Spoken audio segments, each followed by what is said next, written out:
বিষয় নিয়ে বিএনপি একমত হয়েছে যে বিষয়গুলো দেশ এবং জাতির জন্য খারাপ বা মন্দ, বিষয়টা এমন নয়। আমরা আলোচনা করে দেখতে পারি যে এই যে তত্ত্বাবধায়ক সরকারের নতুন ফর্মুলার কথা বলা হয়েছে, সেটা কি দেশ ও জাতির জন্য খারাপ? উচ্চকক্ষ ভোটের বিয়ার অনুযায়ী গঠন করা হবে, এটা কি জাতির জন্য মন্দ হতে পারে?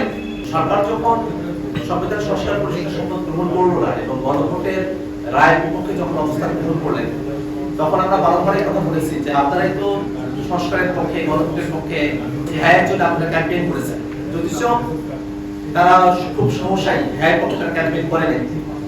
তারা আসলে জনতার চাপে পড়ে তারা হ্যাঁ পক্ষে তাদেরকে ক্যাম্পেইন করতে হয়েছে। কারণ আমরা দেখেছি ছাত্রদল তাদের অফিসিয়াল পেজ থেকে ডায়ের তারা ক্যাম্পেইন তারা শুরু করেছে। এখানে স্বরাষ্ট্রমন্ত্রী একটা কথা বলেছেন, যদি নির্বাচন না হতে দেয়, এই কারণে তারা চুপ থেকে তারা জুলাই সনদে স্বাক্ষর করেছেন বা তারা আসলে গণভোটের পক্ষে তারা হ্যাঁ ক্যাম্পেইন করেছেন। এই যে বক্তব্য তারা প্রদান করছেন, এতে করে মনে হয় যে বিএনপি তারা আসলে সংস্কারের কথাটা হাসিনা পতনের আগে পর্যন্ত যেভাবে বলতো, হাসিনা পতনের পর থেকে সংস্কারের বিষয়টা তাদের চাওয়া পাওয়া ছিল না, তাদের শুধু চাওয়া পাওয়া ছিল ক্ষমতা কেন্দ্রিক।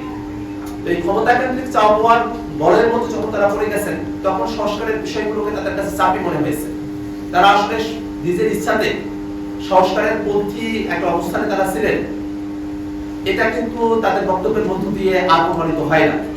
এই কারণে আমরা দেখেছি পাঞ্জাবের জগতে একটি বিশ্বস্ত নাম শাবাব এথনিক ওয়্যার, যে তারা তাদের সৎসাহস থাকতো, তারা গণভোটের রায়ের কথা তারা বলতে পারতেন, তাদের সেই সুযোগটা ছিল, তারা সেটা করেন নাই। এটা আসলে জনগণের সাথে একটা লুকোচুরি করা। জনগণ চেয়েছে সংস্কারের মধ্য দিয়ে বাংলাদেশ রাষ্ট্র কাঠামোর একটা বড় ধরনের পরিবর্তন হবে, সেই পরিবর্তনটা তারা আসলে চান না। যদি তারা চাইতেন, তারা সংস্কারের বিষয়বস্তুগুলো নিয়ে তারা আলোচনা করতে পারতেন। তারা যে কথাটা বলছেন, চাপে পড়ে তারা একমত হয়েছে, কোন বিষয়গুলোতে তারা একমত হলেন সেটা এখন দেখার বিষয়। এমন কোন বিষয় নিয়ে বিএনপি একমত হয়েছে যে বিষয়গুলো দেশ এবং জাতির জন্য খারাপ বা মন্দ, বিষয়টা এমন নয়। আমরা আলোচনা করে দেখতে পারি যে এই যে তত্ত্বাবধায়ক সরকারের নতুন ফর্মুলার কথা বলা হয়েছে, সেটা কি দেশ ও জাতির জন্য খারাপ? উচ্চকক্ষ ভোটের বিয়ার অনুযায়ী গঠন করা হবে, এটা কি জাতির জন্য মন্দ হতে পারে? যে সাংবিধানিক প্রতিষ্ঠানগুলোতে নিয়োগটা নিরপেক্ষ ভোটের মাধ্যমে হবে, সেটাও তো কোনো মন্দ বিষয় না। এই প্রত্যেকটা বিষয়ে সংস্কারের যে বিষয়গুলো আছে, সেই বিষয়গুলো দেশ এবং জাতির জন্য ভালো। হ্যাঁ, এটা সত্য, যারা দেশকে ফ্যাসিবাদী কায়দায় চালাতে চায়, যারা দেশকে স্বৈরতান্ত্রিক জায়গায় পরিচালিত করতে চায়, যারা দেশের ক্ষমতাকে কুক্ষিগত করে রাখতে চায়, তাদের জন্য এই বিষয়গুলো খারাপ হতে পারে। কিন্তু অপারেলি দেশের জন্য এই জিনিসগুলো ভালো।